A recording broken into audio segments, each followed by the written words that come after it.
Salut à toi, c'est Vincent. Je te fais cette vidéo pour te partager ma vision sur la question de la fidélité. On me pose régulièrement cette question. Quel est mon positionnement sur ce point? Ou plutôt, quel est ton avis sur cette question? Et j'ai envie de te le partager aujourd'hui si toi, tu te poses justement des questions concernant ce sujet-là. La première chose qui me vient à l'esprit quand je pense à la fidélité, c'est la vision biologique ou génétique. De nombreuses études le démontrent. Tu peux les consulter si tu es adepte ou non, peu importe, de la théorie de Darwin et notamment des revues qui ont été partagées de la part de Robert Wright sur le livre qui est juste génial, que je te recommande, qui se nomme L'animal moral.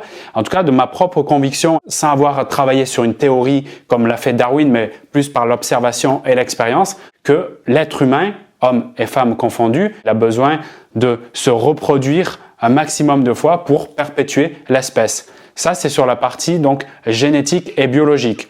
Je pense également, donc la deuxième chose et le deuxième pilier peut-être le plus intéressant pour toi qui regarde et écoute cette vidéo, que l'être humain, donc encore une fois homme et femme, a des valeurs qui sont morales, donc je distingue les valeurs morales des valeurs génétiques, a des valeurs morales qui, tout au long de son expérience de vie, dans son histoire de vie, peut avoir des évolutions sur ces valeurs morales.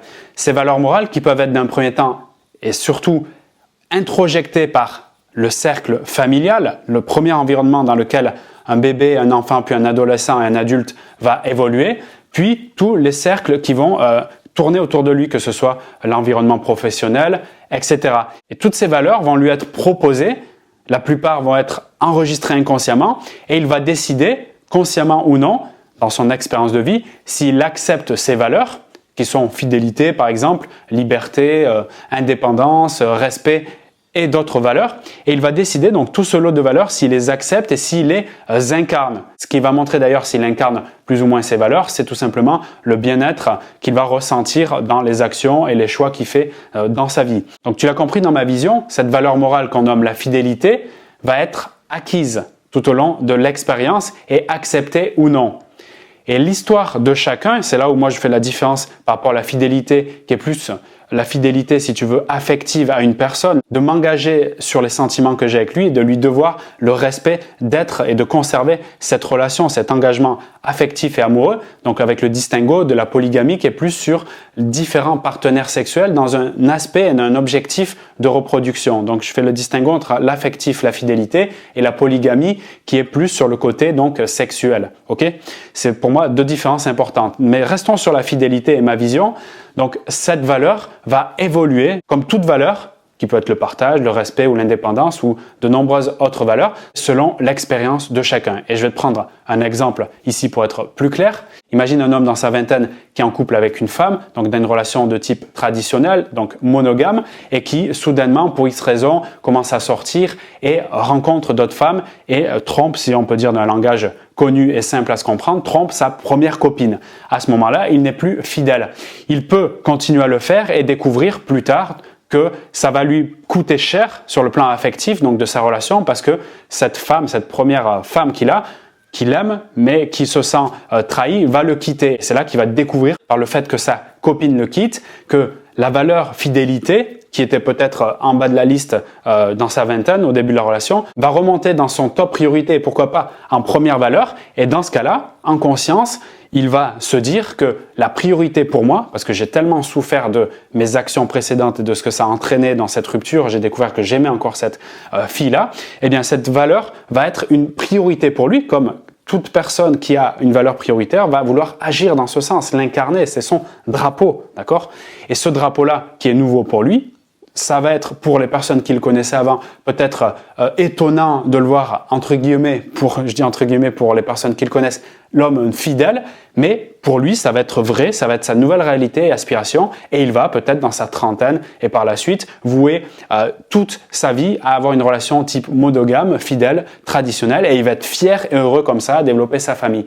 Donc je te donne un exemple comme ça un peu extrême et en même temps absolument banal pour te donner mon avis sur le fait que oui, un homme, une femme peut devenir, soit par son expérience familiale, son expérience de vie. Donc là, on a parlé d'une histoire avec un choc émotionnel fort, la souffrance de la perte de l'amour, qui soudainement révèle à lui cette notion de fidélité qu'il incarne dans la durée. Et à l'échelle de l'individu, effectivement, je pense qu'il y a sans cesse une sorte de lutte, de combat entre ses besoins naturels de polygamie et ses objectifs d'incarner des valeurs plus morales.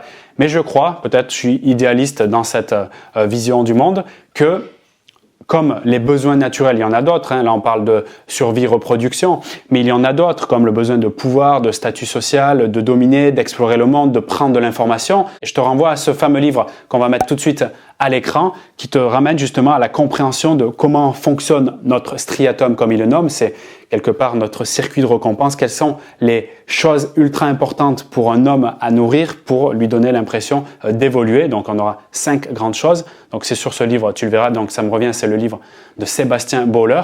D'accord ?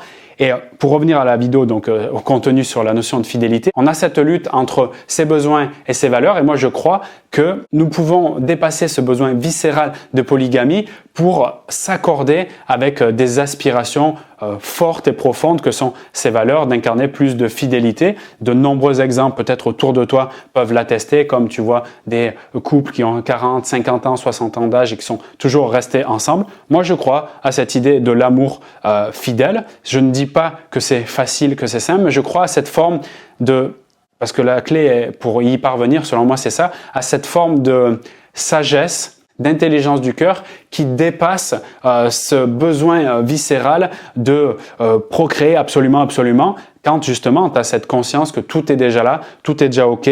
Nous avons suffisamment de matière, quand je dis de matière, c'est d'être vivant, matériel, si je puis dire, incarné, pour continuer donc la survie de notre espèce. Et à ce moment-là, au niveau individuel, je peux m'élever et rester dans une forme de plénitude, de la fidélité et même de raffinement et de profondeur dans leur relation qui permet de passer, à mon avis, à quelque chose de transcendantal.